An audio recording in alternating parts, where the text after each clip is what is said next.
Shalom. All praises, honor, and glorification unto our power. Call Halaim La Allahaynahu Yahweh Bashim Yahushai Bashim Rakakwadash. Double honors unto the elders and apostles of Great Millstone. Salutations as well as health and wellness unto the hopeful elect of Yahweh Bashim Yahushai scattered across the earth. This is your brother Allah coming to you with another lesson. And Lord willing, this lesson will be entitled, Hired from Heaven, Do the Work and Leave the Earth. Right? Which, of course, we be leaving the earth, Lord willing, by way of the chariots of Yahweh Bashim Yahushai, which are the so-called UFOs.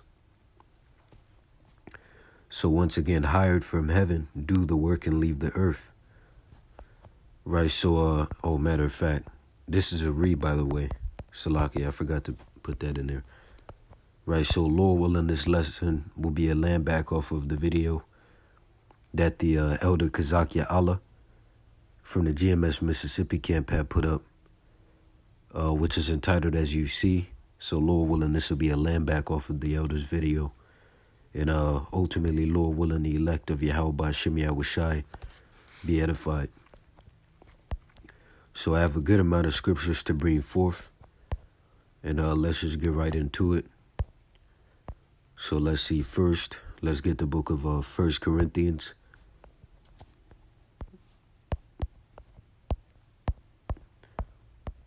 Right, 1 Corinthians chapter 15 and verse 58. And it reads, Therefore, my beloved brethren, be ye steadfast, unmovable, always abounding in the work of the Lord, for as much as ye know that your labor is not in vain in the Lord. Right? Because there's indeed a reward for our well-doing. Right? You know? Which shows you, like, you know, the character of the Lord, because really this is our reasonable service. Right? But there, you know, there's indeed a reward. Romans 12 and 1.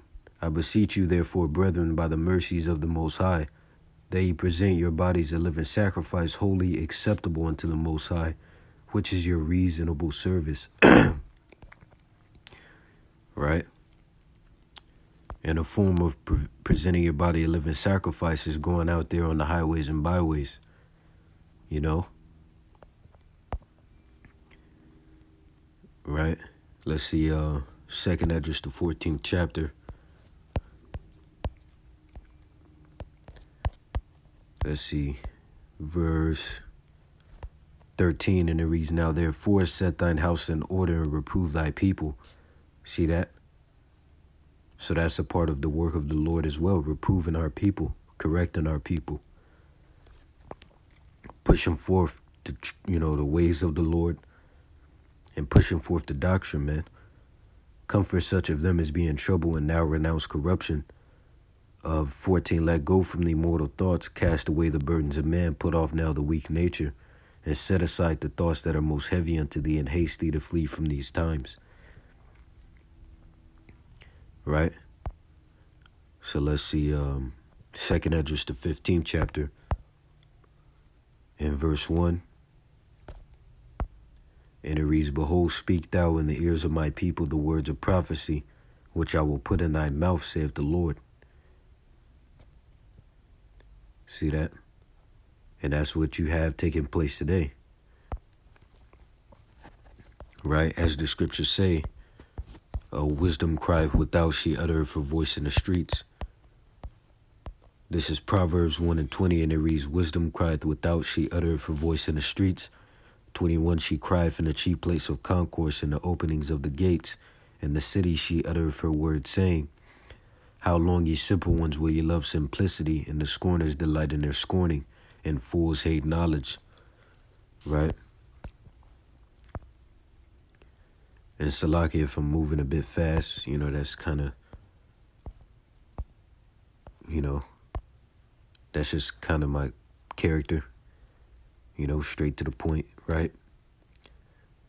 But let's see. Jeremiah, the first chapter. Because the prophets, right, they were ordained prophets.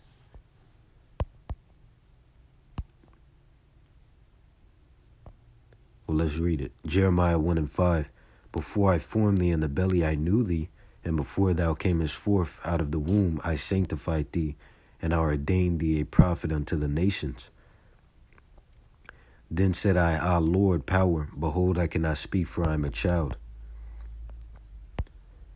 Verse 7, But the Lord said unto me, Say not, I am a child, for thou shalt go to all that I shall send thee, and whatsoever I command thee thou shalt speak. Be not afraid of their faces, for I am with thee to deliver thee, saith the Lord. Verse 9, Then the Lord put forth his hand and touched my mouth, and the Lord said unto me, Behold, I have put my words in thy mouth. Right? Let me get Ezekiel, the 3rd chapter. Yes? Sorry, I was in the middle of a thought and I'm trying to get this right. Good. Alright. Yeah, I was just in the middle of something.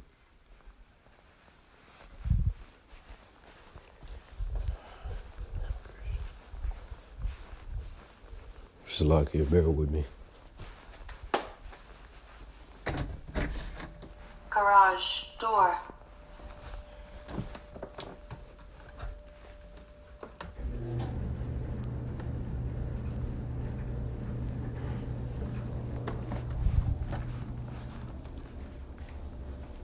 Cold. Are you cold? No, I'm all right.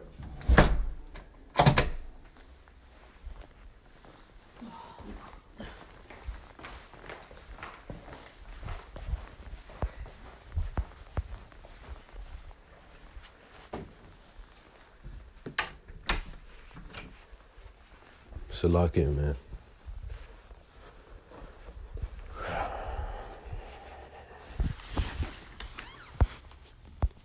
So this is the book of Ezekiel, the 3rd chapter and the 16th verse.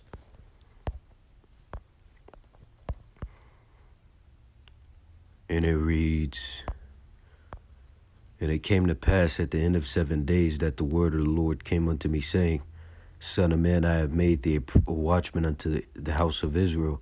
Therefore hear the word in my mouth, and give them warning from me. When I say unto the wicked, Thou shalt surely die, and thou givest him not warning, nor speakest to warn the wicked from his wicked way, to save his life, the same wicked man shall die in his iniquity, but his blood will I require at thine hand.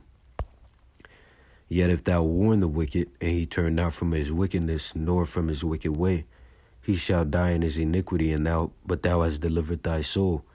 Again, when a righteous man doth turn from his righteousness and commit iniquity, and I lay a stumbling block before him, he shall die. Because thou hast not given him warning, he shall die in his sin, and in his righteousness which he have done shall not be remembered, but his blood will I require at thine hand. 21, Nevertheless, if thou warn the righteous man that the righteous sin not, and he doth not sin, he shall surely live, because he is warned. Also thou hast delivered thy soul. Right? So a part of our duty is to warn, right? As the scriptures say, warn them from me. And the me being the Lord, right? Warn them from the Lord, right?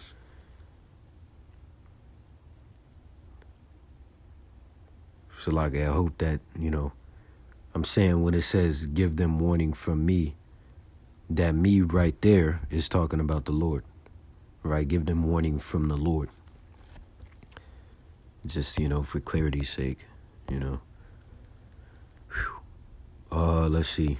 So let's get Ezekiel, the 33rd chapter.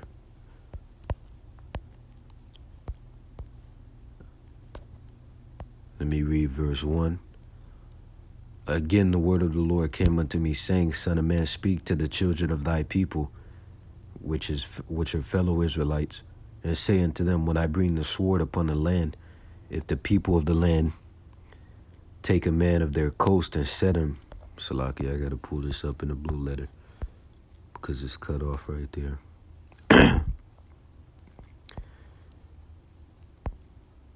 Verse 2. Son of man, speak to the children of thy people, and say unto them, when I bring the sword upon a land, if the people of the land take a man of their coast, and set him for their watchman, if when he seeth the sword come upon the land, he blow the trumpet and warn the people, then whosoever heareth the sound of the trumpet and take him not warning, if the sword come and take him away, his blood shall be upon his own head. He heard the sound of the trumpet and took not warning, his blood shall be upon him, but he that taketh warning shall deliver his soul. But if the watchman see the sword come and blow not the trumpet, and the people be not warned, if the sword come and take away any person from among them, he is taken away in his iniquity, but his blood will I require at the watchman's hand. So thou, O son of man, I have set thee a watchman unto the house of Israel. Therefore thou shalt hear the word of my mouth, and warn them from me. When I say unto the wicked, O wicked man, thou shalt surely die, if thou dost not speak to warn the wicked from his way, the wicked man shall die in his iniquity, but his blood will I require at thine hand.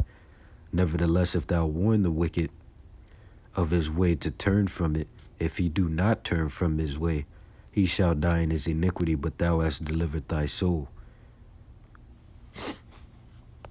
See? So let me get the book of 1 Peter, getting ready to close out. Let me get 1 Peter, the 5th chapter.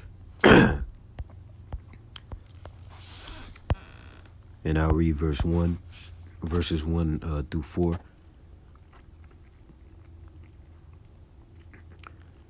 The elders which are among you I exhort, whom am also an elder, and a witness of the sufferings of the anointed, or Hamashiach, and also a partaker of the glory that shall be revealed.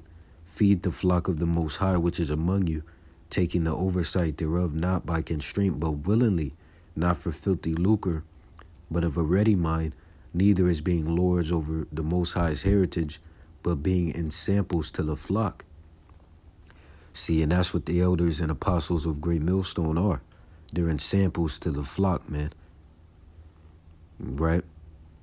Which the scriptures say, the flock of my pasture, the flock of the Lord's pasture are men. And when the chief shepherd shall appear, ye shall receive a crown of glory that fadeth not away. See that? And what I'm referring to, let's see, the flock of my pasture are men. This is Ezekiel 34 and 31. And it reads, ye my flock, the flock of my pasture are men, and I am your power, saith the Lord power. See? So let me get the book of Philippians. Right? Philippians 2 and 16. And it reads, holding forth the word of life, that I may rejoice in the day of the anointed, that I have not run in vain, neither labored in vain. See? So Lord willing, now end it with this. Right? The book of Hebrews, the 6th chapter and the 10th verse. And it reads, for the Most High is not unrighteous to forget your work and labor of love, which ye have shewed toward his name, and that ye have ministered to the saints and do minister. And we desire that every one of you do shew the same diligence to the full assurance of hope unto the end, that ye be not slothful, but followers of them who through faith and patience inherit the promises. Right, so, that's pretty much the point. With that, Lord willing, you were edified. Once again and forever, all praises, honor, and glorification unto our mighty, marvelous, and merciful power. Call Halaimla Allahayna wa Yahweh Bahashim, Yahweh Shai Bahashim Rakak Wadash. Double honors unto the elders and apostles of Great Millstone once again. Salutations as well as health and wellness unto the hopeful elect of Yahweh Bahashim Yahweh Shai scattered across the earth. See you in the next lesson, Lord willing. Wa Yahweh Bahashim Yahweh Shai Baba Kasha Abba Baba. Wa Shalom DTA soon, and stay sharp. Keep pushing.